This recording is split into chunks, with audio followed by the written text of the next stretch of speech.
Aujourd'hui, je veux vous parler, d'une réalité que je pense beaucoup de gardiens d'animaux ont déjà ressentie en fait et c'est, cette façon qu'ont les animaux de vous voir, de nous voir, de vraiment nous voir, v notre vérité intérieure en fait. Parce que les animaux, non seulement, ils sont capables de lire et de comprendre ce qu'on se raconte, comme illusion, comme connerie, comme histoire, mais ils sont aussi capables de voir, ce qu'il y a derrière justement. Nous, les humains, nous passons quand même une énergie considérable à gérer notre image, à contrôler ce que les autres, perçoivent de nous, à être courageux alors que nous sommes terrifiés, à essayer de rester calme alors qu'on est en colère ou à montrer, que oui, en fait, ça va alors qu'au fond, on s'écroule complètement. Donc, nous sommes habitués à porter des façades construites avec soin au fil des années pour naviguer dans un monde social et sociétal qui va récompenser, la maîtrise de soi et punir, la vulnérabilité, l'authenticité à soi et cetera. Mais ce qui est très intéressant avec les animaux et ce qui fait que justement, grâce à eux et au contact avec eux et à la reliance avec eux, on peut se transformer, vitesse éclair, c'est qu'avec les animaux, tout ça, ça ne fonctionne pas. Et c'est pas du tout parce que, les animaux, seraient plus bêtes ou quoi, au contraire, c'est parce qu'ils sont bien plus, conscients des choses. Les animaux lisent des registres que nous, on ne contrôle pas consciemment. Ils vont percevoir l'activité de notre système nerveux. Ils vont percevoir notre énergie. Les animaux vont percevoir vos tensions corporelles, ils vont lire les émotions au niveau de votre physique, ils vont comprendre vos comportements, ce que vous dégagez, ils vont lire, voir, ressentir votre état émotionnel actuel, mais aussi les états émotionnels que vous avez eus et ceux qui sont en action à l'intérieur de vous dont vous n'avez même pas conscience, pardon, parce que même tout ce qui va être refoulé, l'animal va le voir. Un chien, par exemple, va complètement percevoir votre anxiété avant que vous l'ayez verbalisée. Un cheval va de très très loin percevoir votre colère contenue avant même que vous en ayez conscience. Et un chat sait très bien quand vous allez mal, même quand vous êtes là à faire genre que tout va bien. Et tout ça, c'est grâce à, OK, une acuité sensorielle incroyable, aussi une acuité énergétique et aussi parce que les animaux sont connectés à différentes fréquences et donc ils sont capables de percevoir beaucoup de choses et bien sûr, ils ont plus ou moins de capacité à percevoir certains éléments, certains plans, certaines énergies selon, bah, les particularités de leurs espèces. Mais en tout cas, les animaux voient. Ils voient beaucoup de choses de nous. Ils nous perçoivent sur différents plans. Ils voient la vérité chez nous, en fait. Et ça, c'est à la fois, fascinant et quelque part inconfortable pour les gens. Donc en fait, souvent les personnes me disent: «Ah mais est-ce que les animaux, ils lisent nos pensées?» C'est pas tellement que les animaux vont lire, vos pensées d'une manière littérale, qu'ils vont savoir exactement, ce qu'il y a sur votre to-do list de ce matin, et des choses comme ça. Ils vont lire en tout cas votre état, votre qualité de présence de l'instant. Ils vont lire ce que vous dégagez au niveau de vos énergies, de vos hormones, de vos émotions, de vos odeurs. Ils vont percevoir les micro-mouvements de vos muscles, de votre peau. Ils perçoivent beaucoup, beaucoup de détails. Ils peuvent même se connecter au battement de vos cœurs, à votre fonctionnement nerveux. Donc les animaux lisent, ils lisent beaucoup de choses, ils voient vos énergies, vraiment, quand on regarde un humain, à travers les yeux d'un animal, on entre dans un truc multidimensionnel de malade. Les animaux perçoivent aussi votre niveau de stress, pas celui que vous essayez d'afficher ou de contenir. Eux, ils voient vraiment ce que voilà, encore une fois, c'est ce que je disais, hem les animaux vont percevoir dans votre corps vos hormones, votre rythme cardiaque, la tension de vos muscles, tout ça, vos émotions non exprimées, tout ça, ils vont le percevoir, mais très, très facilement, ils vont le lire. Et les animaux, du coup, ils vont aussi capter vos contradictions. Quand ce que vous dites ne correspond pas à ce que vous ressentez ou à ce que vous faites, quand vos mots ou vos comportements vont dans une direction alors que vos énergies vont clairement dans une autre, les animaux voient ça parfaitement. Ils ne sont pas du tout possibles à berner à ce niveau-là. Et les animaux, ils vont donc généralement répondre à ce qu'ils voient vraiment de vous et non à ce que vous voulez qu'ils perçoivent ou à ce que vous voulez que les autres perçoivent.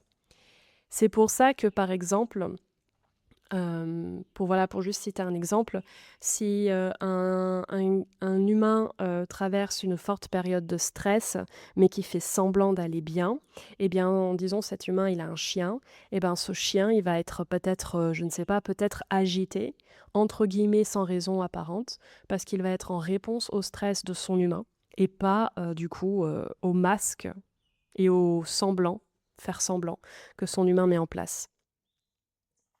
C'est pour ça qu'on retrouve aussi, très souvent, des cas de chevaux qui vont refuser, d'avancer ou d'être montés, par des personnes qui vont être complètement, chamboulées dans leur émotionnel ou à côté de la plaque ou qui vont cacher des peurs.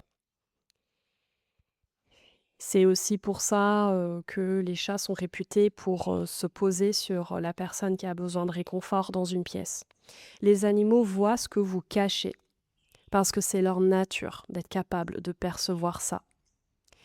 Et ce que ça implique, en tout cas, je vais l'évoquer pour les animaux domestiques qui vivent avec des humains.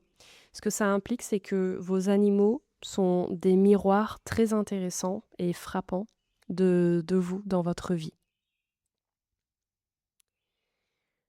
Les animaux sont en lien avec vous et qu'ils soient auprès de vous depuis 2 jours, 6 mois, 30 ans, dans tous les cas, ils ont conscience et ils ont une lecture très fine de qui vous êtes maintenant, de qui vous avez été tout le long de la durée de vie, qu'ils ont partagée avec vous et aussi qui vous étiez avant. Parce que les animaux ont accès à tout ce qui existe à l'intérieur de vous. Ils voient tout, ils ressentent tout, ils captent tout. Même si, par exemple, je ne sais pas, vous avez accueilli, un chat dans votre vie, quand vous aviez 25 ans, et ben, ce chat peut avoir des informations sur vous de quand vous aviez 10 ans, 5 ans, quand vous étiez en train de naître et cetera. Parce que l'animal, il va être connecté à vous dans votre entièreté. Donc les connaissances qu'il a de vous, la conscience qu'il a de votre être, de votre âme, de vos énergies, de vos vécus, c'est une conscience que les animaux vont avoir dans votre entièreté. Ça ne va pas se focaliser uniquement sur la période de vie qu'ils auront partagée avec vous. Donc c'est pour ça que c'est très intéressant, de s'ouvrir à la communication animale. Bien sûr, encore une fois, la communication animale ne remplace en rien tous les spécialistes de la santé animale, donc les vétérinaires ont aussi, surtout tout leur savoir-faire à apporter, les comportementalistes animaliers, les ostéos et tout ça. Il y a beaucoup de professionnels aujourd'hui dans le milieu de la compréhension de l'animal et du bien-être de l'animal et de l'analyse comportementale, émotionnelle, de l'animal et cetera et tout ça est très important. Mais la communication animale est aussi intéressante parce qu'elle va permettre d'entrer en lien avec l'animal d'une autre façon, notamment au niveau énergétique, qui va permettre d'avoir conscience d'un lien que l'on peut avoir avec l'animal, qui peut aller au-delà de ce qui peut être visuellement ou chimiquement observable. Et donc, quand on a des animaux domestiques à la maison, si c'est votre cas, ce qui va être vraiment intéressant, c'est de les observer et de vivre avec eux en ayant cette conscience qu'ils peuvent parfois être le miroir de ce qui se passe à l'intérieur de vous. Alors je mets tout de suite un gros PS. Ça ne veut pas dire que tout ce que fait votre animal et que tout ce qu'il est n'existe que pour faire miroir avec qui vous êtes et avec vous. Je sais qu'il y a beaucoup de personnes dans le milieu de la communication animale qui prônent ça, que tout ce que l'animal est fait est là pour son humain, en faveur de l'humain, pour montrer des choses à l'humain. Moi, personnellement, je trouve cela absurde et aberrant et moi, je n'y crois absolument pas et ce n'est pas du tout ce que je constate et je n'ai pas du tout ce message-là. Voilà. Pour moi, ça n'est pas du tout le cas. Donc ça ne veut pas dire que tout d'un coup, vous devez observer votre animal en vous disant: «Oh purée, tout ce qu'il fait, c'est un message pour moi». Pas du tout, parce que l'animal, il a aussi sa propre vie, son propre karma, son propre chemin de vie, ses propres émotions, son propre vécu, son propre paquet, OK? Tout, chez votre animal n'est pas là pour vous.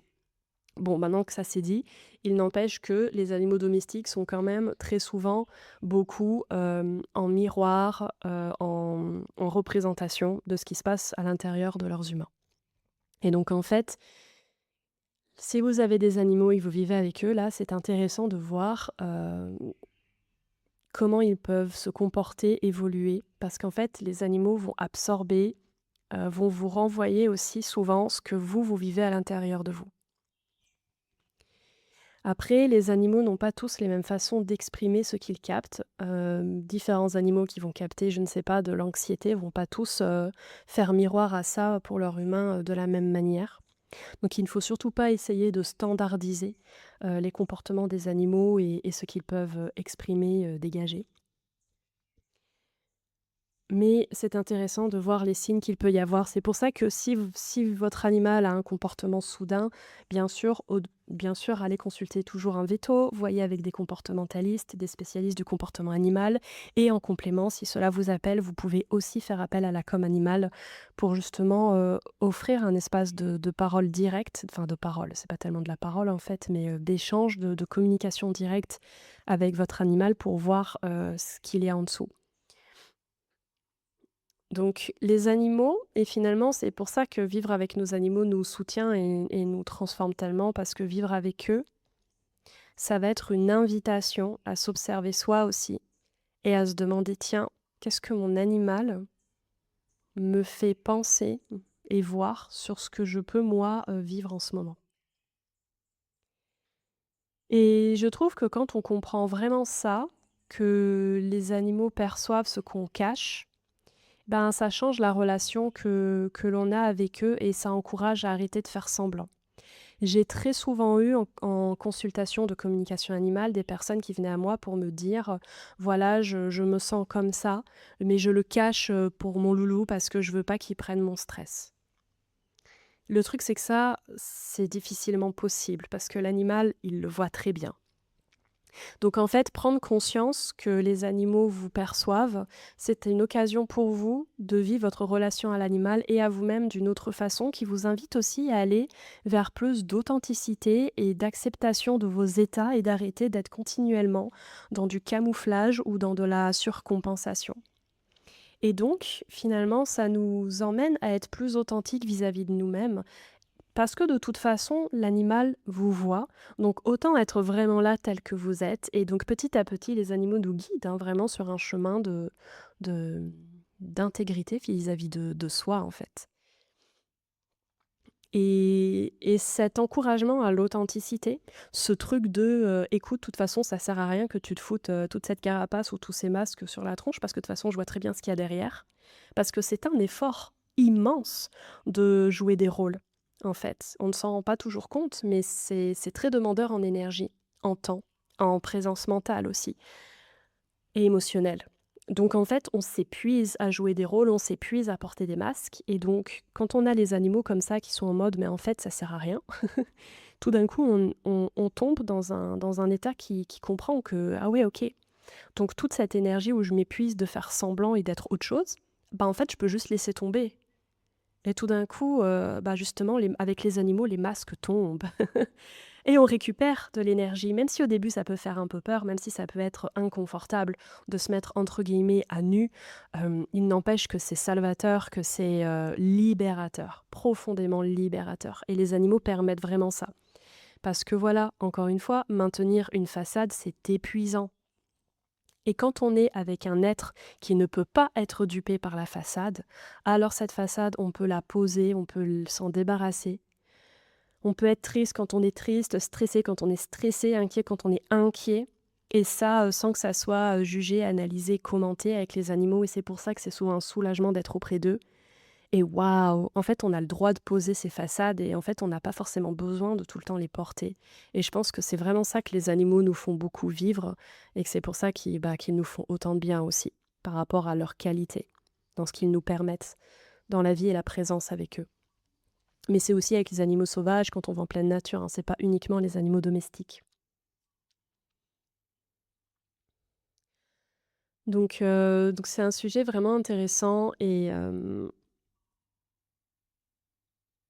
vraiment, voilà, les animaux, ils vont porter ce que vous vivez. Il y a certains animaux qui vont vraiment se charger d'une mission, de prendre en charge une partie de votre charge émotionnelle et ou énergétique et autres et et ils peuvent aussi vraiment porter ça, dans leur cheminement jusque dans leur corps et c'est là où j'ai pu voir souvent des animaux qui vont développer les mêmes symptômes physiques, par exemple, et ou comportementaux que leurs humains. Des douleurs dans les zones du corps, des contractions, des difficultés à respirer, des problèmes de digestion, des, des soucis de peau, par rapport au stress et cetera.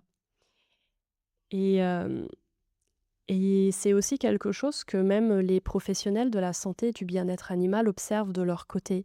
Il y a très souvent une concordance entre ce que l'animal va vivre et exprimer, physiquement et biologiquement et l'humain.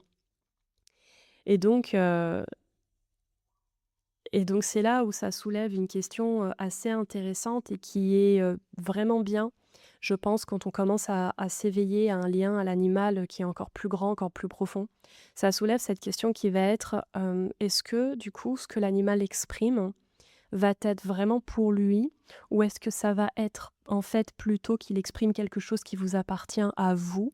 Ou est-ce qu'il y a les 2 mélangés dedans? Est-ce que c'est et pour lui et pour vous?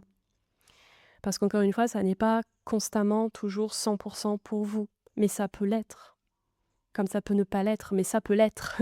Et juste avoir conscience de ça, ça ouvre un chemin des possibles, des voies d'exploration de la profondeur du lien à l'animal que l'on peut avoir et du lien que vous pouvez avoir avec vos animaux à la maison dans votre relation, en fait. Donc concrètement, là, on va se dire: «OK, mais quoi faire de tout ça?» Donc, je dirais, la première chose, c'est vraiment de changer de regard sur votre animal, c'est-à-dire de le voir, de l'observer avec un peu plus de conscience. Donc que quand quelque chose va vous interpeller chez lui, au lieu de automatiquement vous dire que, comme je peux malheureusement entendre souvent, soit l'animal est débile, soit l'animal fait un caprice, soit l'animal est juste con, insupportable ou foutu ou irrécupérable. Déjà, bien sûr, faites-vous aider toujours par des professionnels de la santé animale et aussi demandez-vous, en fait, quand il y a quelque chose qui vous interpelle, si ça pourrait peut-être venir d'une réponse à vous. Est-ce que vous avez fait quelque chose? Est-ce que vous avez changé ces derniers temps? Qu'est-ce que vous vivez, à cet instant même? Le truc, c'est que c'est pas du tout pour vous accuser, c'est juste pour vous inviter à vous observer, pour reprendre conscience petit à petit des possibles liens qu'il peut y avoir entre vous et votre animal. Ensuite, vraiment quand vous êtes avec, votre loulou, essayez d'enlever vos façades et d'être là pleinement avec lui, de pas faire semblant. Souvent les animaux, ils vont avoir tendance, à incarner des comportements pour mettre de façon concrète et visible face aux yeux de leur humain, ce qu'il faut qu'ils regardent. C'est-à-dire que généralement, plus on va refouler des trucs, souvent plus les animaux vont nous les mettre dans la tronche. Pour dire les choses, c'est un peu ça. Donc en fait, le plus vous allez avoir conscience de vous-même et le moins vous allez vous refouler, potentiellement, le moins l'animal aura besoin d'avoir des potentiellement, hein, peut-être, des comportements, des attitudes, des réponses, qui vont être là pour vous mettre en évidence des choses que vous cachez, consciemment, inconsciemment. Donc ne vous cachez pas avec votre animal, n'ayez pas honte de qui vous êtes et de ce que vous ressentez et n'oubliez pas que votre animal, il n'est pas dans votre vie pour rien. Il a à sa façon et il y en a de très nombreuses façons, hein.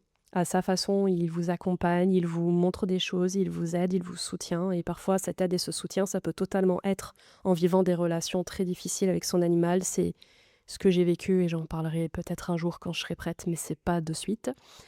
Donc les animaux, pendant le temps qu'ils sont avec vous, peu importe la durée.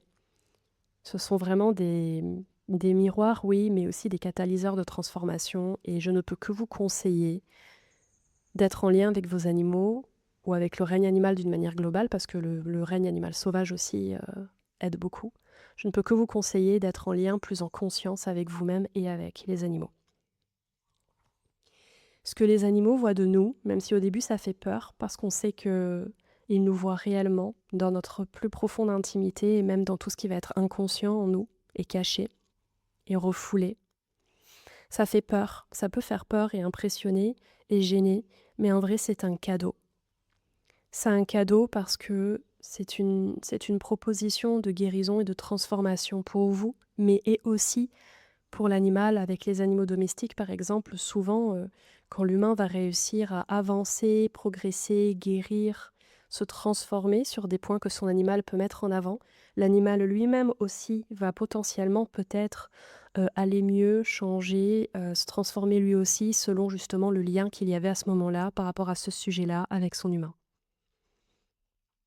Donc, si vous avez envie d'aller plus loin, dans votre relation avec votre animal, de comprendre ce que votre animal perçoit, ce qu'il a à l'intérieur de lui, ce qu'il voudrait vous transmettre, sachez que la communication animale, elle ouvre exactement cette porte-là et en vérité beaucoup d'autres portes.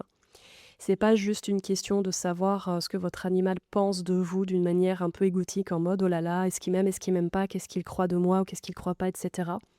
Mais l'idée, ce serait vraiment plutôt de vous connecter à ça dans une intention, d'entrer dans un espace vraiment d'échange intime, vrai, hem, profond, sincère et vraiment riche avec votre animal et ça va très, très souvent, voire tout le temps, bien au-delà de ce que vous pouviez imaginer. Parce que les animaux, quand on leur donne réellement, quand on leur rend leur voix, quand on leur offre cette possibilité d'être entendus, ils ont vraiment des choses à dire. Des choses qui peuvent être, parfois difficiles à entendre, mais qui sont toujours, profondément aidantes et transformatrices. Des choses qui vont aussi soutenir dans des projets, dans des ressentis, qui vont aider dans tous les cas, c'est une aide, dans ce que les animaux, ils vont transmettre d'une manière ou d'une autre. Et ça, c'est vraiment la magie, de la communication animale et du lien, en fait, aux animaux, de la reliance animale. Et si jamais vous voulez, aller plus loin avec la communication animale, la découvrir, l'apprendre pour vous, parce que apprendre la communication animale, ça n'est absolument pas utile uniquement pour ceux qui veulent, en faire un travail. La communication animale, je trouve, c'est quelque chose que l'on devrait tous recontacter en soi et développer parce que c'est ce qui nous permet d'être profondément en lien avec les animaux, que vous en ayez à la maison ou pas. Parce que les animaux, dans votre entourage, mais aussi, les animaux sauvages ont énormément à vous apporter et que c'est aussi un moyen de vraiment se reconnecter à soi et à son chemin de vie à travers la magie des animaux. Donc, si vous voulez aller plus loin dans ce lien à l'animal et à vous-même grâce aux animaux, j'ai différents programmes qui vous permettent de vous connecter aux animaux. J'ai toute une formation hyper complète en communication animale. J'ai aussi une initiation qui vous permet de découvrir tranquillement, sans pression, cette pratique. Je vais tout mettre dans le descriptif de l'épisode de podcast. Donc en tout cas, peu importe comment, aujourd'hui, vous avez beaucoup de contenu sur mes réseaux sociaux. J'en parle tous les jours du lien aux animaux, tout le temps. Donc, vous avez vraiment ce qu'il faut pour vous commencer à vous y intéresser et à voir comment ça résonne pour vous. Mais évidemment, étant dedans et ayant vécu à quel point ça peut être magique et transformateur d'être dans un lien conscient à soi et à l'animal, je ne peux que vous conseiller fortement de vous connecter à ça. Voilà, vraiment. Je vous remercie de m'avoir écouté pour cet épisode. N'hésitez pas à mettre un petit commentaire pour noter le podcast, partager vos ressentis et à mettre 5 étoiles si ça vous a plu. Et à partager toujours, c'est d'un soutien immense et je vous remercie d'avance. Allez, je suis trop heureuse d'aborder ces sujets avec vous. Décidément, j'ai bien fait de le lancer ce podcast, ça me plaît trop. Je vous dis à la prochaine fois.